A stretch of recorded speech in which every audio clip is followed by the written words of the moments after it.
On the corner of Birch Lane and Winter Street stood a house that should have looked like any other. White paint, dark roof, and narrow porch. In summer, it was almost charming, but in December, when lights and wreaths appeared on every door and window in town, that house remained dark. No garlands, no candles, no tree shining through the glass. Just a black square on a street full of color. At first, people assumed the owner simply didn't celebrate. No one questioned it. But as years passed, more details slipped out in whispers. The house had seen something. The house had kept something. And Christmas had never left it alone.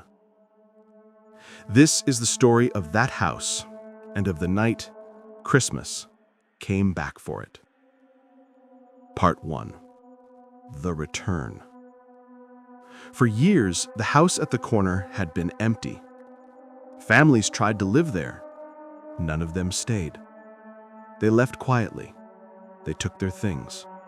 They did not complain. They simply moved out, and no one pushed them for answers. The town learned to treat the house like a scar. Visible, unavoidable, better not touched. So when a new tenant moved in 3 weeks before Christmas, people noticed. His name was Marcus Hale. He arrived in a used silver car with 2 suitcases, a laptop bag, and a cardboard box of kitchen utensils. He signed the lease with the real estate agent, nodded at the short explanation about older wiring and thin walls, and moved in without asking a single question about the history. Marcus did not grow up in that town. He did not know the whispers. He did not know the story of what had happened there 15 years earlier. All he knew was that he needed somewhere quiet, somewhere cheap, and somewhere far away from the noise of his old life. The house on the corner seemed perfect. Part 2. A house that watches. Marcus was not a man who hated Christmas, but he was not the kind who counted days to it either. He worked as an accountant. His life was measured in spreadsheets, reports, and emails sent too late at night. He had grown tired of office parties, fake smiles, and gifts exchanged out of obligation. This year, he wanted silence. He unpacked over 2 days, 1 suitcase of clothes, 1 suitcase of books, a few dishes, and old TV. The first night passed quietly. So did the second.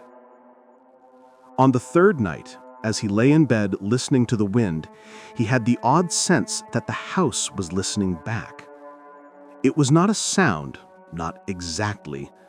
It was more like pressure, a subtle weight in the air, the kind that made him turn his head without knowing why. He told himself it was nerves. New town, new home, old wooden floors. Nothing more.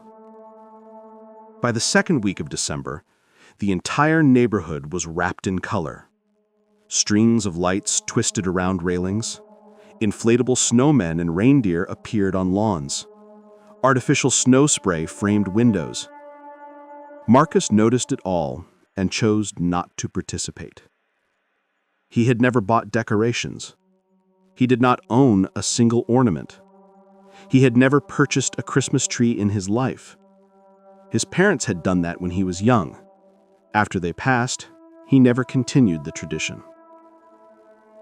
On December 20th, as he arrived home after buying groceries, he paused on the sidewalk. Every house on Birch Lane shone in warm tones, except his own. The contrast made his house look colder, the windows darker, the shadows deeper. He stood there for a moment. Then he shrugged. He went inside. He shut the door on the lights. Part 3. The First Night. On December 21st, it snowed.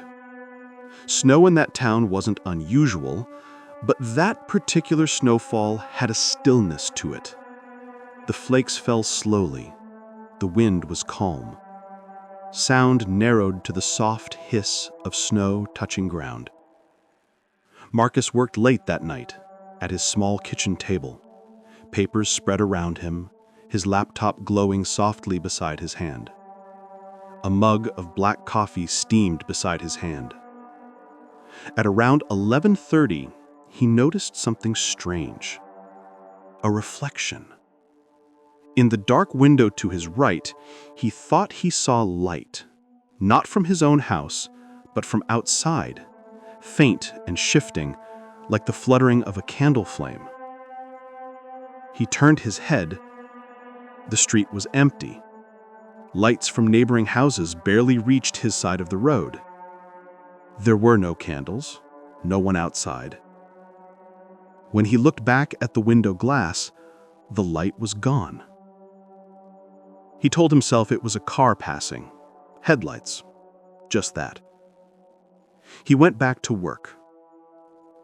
At 11:57 p.m., someone knocked on his front door. 3 knocks. Slow, measured. He lifted his head. No one knew him well enough to visit. No deliveries came that late. The sound felt wrong in the quiet. He stood. He walked to the hall. He unlocked the door and opened it. Snow fell silently on the porch.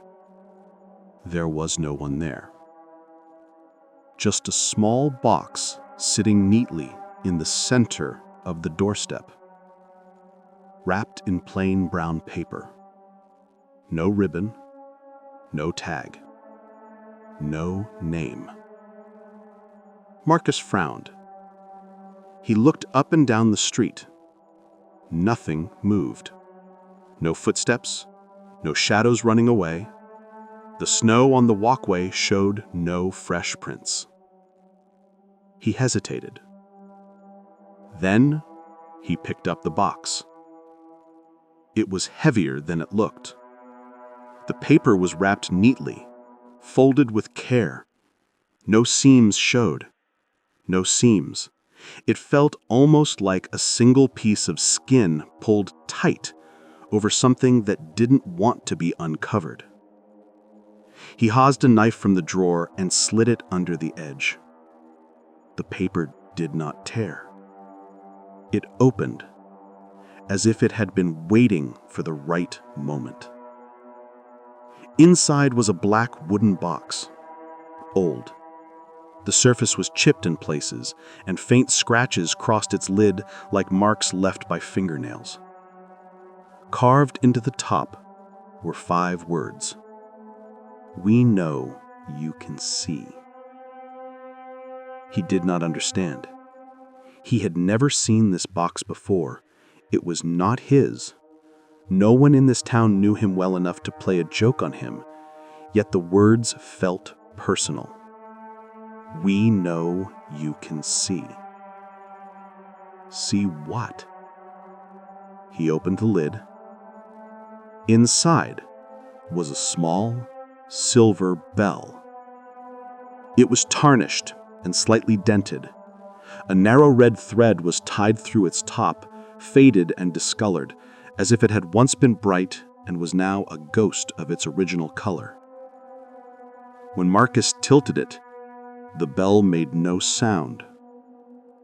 It was as silent as the house. He set it on the table and turned his attention back to the box. At the bottom was a folded piece of paper. He unfolded it and read the message.